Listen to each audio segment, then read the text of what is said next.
கர்த்தருடைய பரிசுத்த நாமத்துக்கு மகிமை உண்டாவதாக.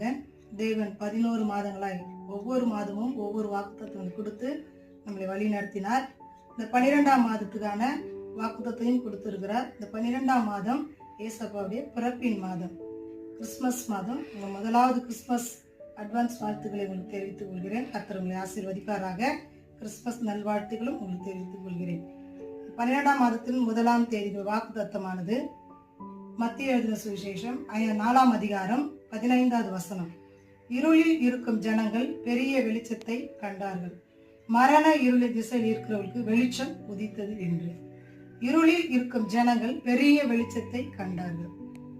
இயேசு சுவாமி நமக்காக இருளில் இருந்த நமக்கு வெளிச்சமாய் பிறந்தார். தெய்வ தூதர் மூலியமாக ஒரு நற்செய்தி நமக்கு அறிவிக்கப்பட்ட மாதம் வாக்குத்தத்தம் இந்த நாளிலே தேவன் நமக்கு கொடுத்திருக்கிறார்.